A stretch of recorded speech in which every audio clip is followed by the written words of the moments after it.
My coffee mug slips from my fingers, crashing to the floor and scattering ceramic shards across the kitchen tile. But the sound barely registers.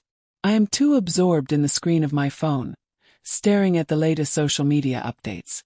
There, in full color, is the bridal shower for my cousin Fiona. A sea of smiling faces in Aunt Marlene's sunlit backyard. 34 guests, I count them. But I don't belong among them. I am nowhere to be found. Cousins I haven't seen in years. My mother's college roommate. Even Great-Aunt Judith, who needs a walker to get around. They are all there. Everyone but me. The tables at the shower are covered in cream-colored linens, adorned with floral centerpieces in Fiona's favorite hues of coral and mint.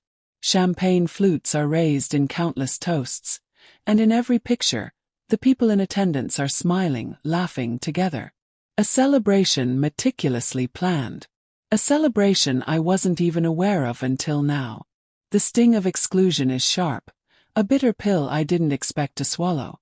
Only a month ago, I had written Fiona a heartfelt congratulations card, pressing flowers from my own balcony garden between the pages.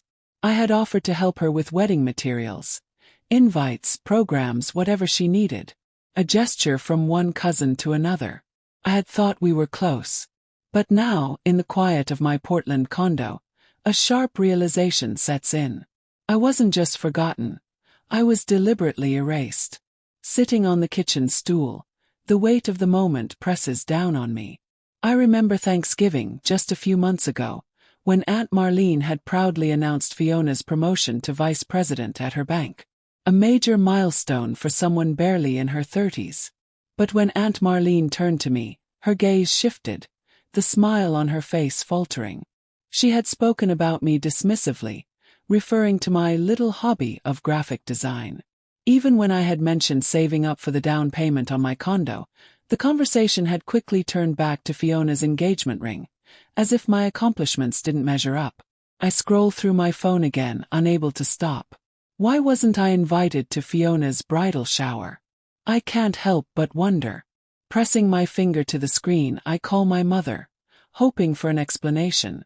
Her voice comes through, warm and concerned but tinged with that familiar note of judgment. Ocean. Is everything all right? There's a moment of hesitation before I speak. There was a bridal shower for Fiona yesterday. Everyone was there. Why wasn't I invited? My voice is steady, but beneath it, there's an undercurrent of confusion. Oh, that. My mother sighs, as if the answer should be obvious. Well, Marlene thinks you always make everything about yourself. Fiona deserves a special day without any drama. The words land like a slap, a harsh truth I hadn't anticipated. Drama. Echo, my voice rising. That's what you all think of me. She brushes it off, her tone dismissive. It's not personal, Ocean. It's just easier this way. And just like that, my heart sinks. I thought my family was a safe place, but now I realize it's a stage. A place where appearances are prioritized over genuine connection. And my presence, evidently, would disrupt that delicate facade. I hang up the phone, unable to shake the feeling of betrayal. Something shifts inside me. I know now this isn't just a misunderstanding. This was planned. I was excluded intentionally. I stand up, my body moving on autopilot, as the weight of the conversation begins to sink in. I'm not welcome. But what can I do about it? Later that day, the tension in my condo thickens. I stare out the window, watching the city below, as my fingers tremble against my phone. There's a calmness in me now, a new clarity, as if I've seen the world for what it truly is. I decide to call Aunt Marlene. Her voice is clipped when she answers. Ocean, I was wondering when you'd call. No pleasantries, Aunt Marlene, I say. My voice feels steadier than it has in weeks. Why wasn't I invited to Fiona's bridal shower? She doesn't hesitate. You shouldn't be there, she says flatly. Fiona deserves a day that's just hers. The words cut deep. It's as if my very existence would take away from her happiness, as if my presence would diminish Fiona's moment. I'm her cousin, I respond, the words leaving my mouth before I can stop them. Her only cousin. Blood relation means nothing. Aunt Marlene's voice hardens. Listen, Ocean. We've all discussed this. You shouldn't make it bigger than it is. Some relationships in this family are already strained. I can almost feel the unspoken threat hanging in the air. If I push back, I might lose everything. My connection with this family might vanish. But the truth is, I already feel like it's gone. I hang up the phone and find myself standing at the window once again. The city stretches out before me, but I feel a world away from it all. The next day, my phone buzzes with a message. Aunt Marlene. It's a group message that includes Fiona, my mom, and a few others. The message itself is a harmless reminder for everyone to bring Fiona's wedding flowers on Saturday. But buried in the last sentence, just as casually as it can be, I read it. Good thing we didn't invite Ocean. Less drama. My heart drops, and I don't know what to do. My hand trembles as I take a screenshot before the message disappears into the ether. The family's coordinated exclusion of me, laid bare, and now documented. I feel a rush of anger, but also an odd sense of validation. They can no longer pretend it was a mistake. This was deliberate. I don't hesitate. I make a decision. I will not be erased without a fight. I drive to my parents' house the next morning, feeling the weight of the screenshot burning in my pocket. My mother opens the door, surprised to see me, her hands still dirty from gardening. Ocean, what brings you by? She seems too casual, and I can see the apprehension in her eyes. I got an interesting message yesterday, I say, pulling out my phone. My voice shakes slightly, but I force it steady. I show her the screenshot. She doesn't even flinch. She reads it in silence, then looks up, her face blank. We all agreed it would be easier this way. Easier for who? I ask, my voice barely above a whisper. For you. For Fiona. Her face softens for a moment, but it's only a fleeting thing. Fiona deserves to have her special day without complications, she says, avoiding my gaze. You've always been sensitive about these things. Sensitive. I bite back the words threatening to spill from my mouth. I've spent my life being dismissed, labeled as too much. And now this.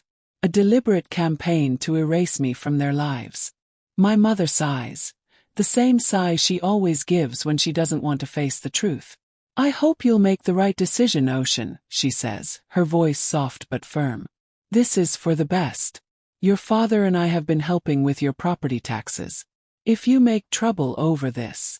If I make trouble. I repeat, my voice rising. You mean standing up for myself? The next few days pass in a haze, like I'm floating above it all, watching my life unfold from a distance. I try to focus on work, but nothing comes together. I can't stop thinking about the messages, the calls, the family dynamics shifting in ways I never expected. I watch the notifications ping across my phone, one after another, but none of them offer the apology I'm waiting for. The next morning, I wake up to an email from Barton Media, one of my long-standing clients. I open it, half expecting good news, but instead the message is polite but firm. They've decided to move forward with another designer. We've heard you can be difficult to work with, it reads. We need someone who fits our collaborative culture. I stare at the words, heart sinking into my stomach. I try to tell myself it's just business, that it's nothing personal, but the truth is, it feels personal. Barton Media is a client I've worked with for years.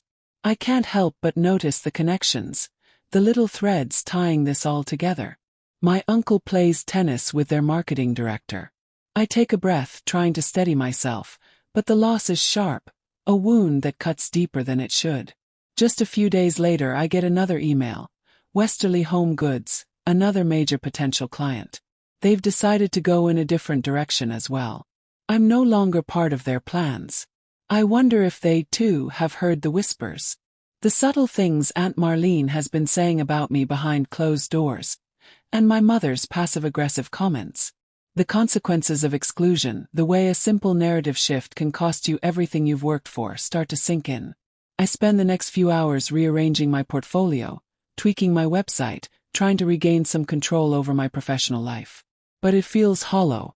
The family drama, so much more personal, has poisoned everything. Every keystroke is a reminder that my worth is tied to how others see me, how they define me. I try to tell myself it's not true, that I can overcome it. But the doubt lingers, festering. That night, Isla stops by, as she always does when the world feels too heavy. She brings Thai food and a bottle of wine, and we settle onto the couch. I recount every detail, and Isla listens, truly listens. For once, I'm not dismissed or belittled. Her validation feels like a lifeline. "That's textbook emotional manipulation," she says, pouring me another glass of wine. "They're gaslighting you into believing you're the problem when they're the ones excluding you." It's a sharp realization, but one that sets something in motion inside me. I'm not the one in the wrong. The betrayal stings, but there's a strange clarity that comes with it. They want me to be the villain, to make me feel like I'm the one creating drama. But what if they're wrong? Isla continues, her voice unwavering. "Marlene and your mom are tag-teaming to control the narrative, Ocean. Classic toxic family dynamics." I stare at my phone, buzzing with messages I can't bring myself to read. It's like a wave has hit me, knocking me off my feet, but now I'm standing taller, understanding the game they've been playing all along. This isn't about me being dramatic. It's about me seeing through their act. The following week, I receive a message from my cousin Rachel, someone I haven't spoken to much in recent years. Her text is simple but cuts through the noise like a knife. "Grandma's asking questions about why you weren't invited to anything." I stare at the message, unsure of how to respond. The cracks in the family narrative are starting to show, the lies unraveling piece by piece. Marlene's version of events isn't holding up anymore. I start to wonder, how many people are questioning what's really going on behind the scenes? Are they starting to see through the web of manipulation Aunt Marlene and my mother have woven? The next evening, Uncle David calls. His voice is low, concerned. "Something doesn't add up about this whole wedding drama," he says. Fiona's explanation keeps changing. The weight of his words settles heavily in my chest. A small part of me feels vindicated, like the truth is finally starting to seep out. The contradictions are becoming obvious, and the facade my family has built is starting to crack. I try to focus on work, but it's impossible to concentrate. I can feel the pressure building inside me, the desire to confront them, to demand answers. But another part of me, one I haven't fully acknowledged until now, wants to walk away, to let them continue their performance while I build something real for myself. Isla's text comes through as a distraction, a welcome one. "Saw your final invitation design. Gorgeous. Consider photography services my gift to you both." For the first time in days I smile. The day of the ceremony arrives. It's a simple affair, intimate and personal. No lavish ballroom or grandiose displays of wealth. Just me, Mateo, and a handful of friends who actually care about us, who see us for who we are, not for the roles my family has tried to assign. I can't help but smile as I look around at the peaceful garden where we've chosen to hold our ceremony. There's no drama here, no competition. Just love and connection. And it feels right. As I sit with Isla, surrounded by people who truly support me, I realize something fundamental has changed within me. I no longer need my family's approval. I no longer crave their validation. What I've created here is mine, and that is enough. Later that evening, we all sit down to dinner, the lights dimmed and the food shared among friends. It's a celebration, yes, but it's not a competition. It's not about outshining anyone. It's about creating a space where joy can exist without constraints. And when my phone buzzes with another message from Aunt Marlene, I don't feel the familiar rush of anxiety. I don't care about her judgment anymore. I've stopped living for her approval, and I'm not going to let her narrative define me. Weeks pass. The wedding blog feature is a success, and our ceremony is celebrated by those who understand what it truly represents. The next day, I get another text from Rachel, this time with some surprising news. "Grandma's asking about your ceremony," she says. She's starting to question Marlene's version of things. The family story isn't holding up. I feel a sense of release, a deep, satisfying exhale.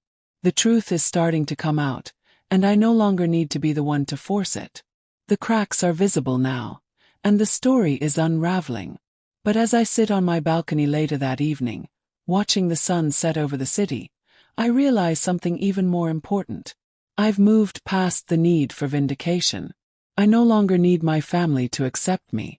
I've found a community of people who see me for who I truly am, and that's all I need. 3 months later, the doorbell rings. I'm not expecting anyone. I open it to find Aunt Marlene standing there, her posture stiff, her face impassive. Fiona is just behind her, looking uncomfortable but unwilling to speak up. "We need to talk," Aunt Marlene says, pushing past me into my apartment without waiting for an invitation. This has gone far enough. I stay silent, not bothering to offer them a seat. The power dynamic between us has shifted. I don't feel small anymore. I don't feel the need to apologize or shrink back. Fiona shifts uncomfortably, but she remains silent, her eyes avoiding mine. Aunt Marlene is the one who speaks. "I hope you realize that your little ceremony wasn't a good look for the family," she says with thinly veiled contempt. "You think you can replace Fiona's wedding with your own." I let her words wash over me, but I don't flinch. I don't shrink. "It wasn't about replacing anything," I say quietly. "It was about creating something real. Something that was mine." She scoffs, but I see something flicker in her eyes. Doubt, perhaps. "You think this changes anything?" she asks, her voice low. "It's not about changing anything," I reply, my voice steady. "It's about choosing what I want for my life. I don't need your approval anymore." As she storms out, Fiona glances at me one last time. Her expression is unreadable, but I know she's not the one I'm fighting for anymore. 6 months later, I look out over the city from my new office. My design business has flourished, and I've found a new sense of purpose.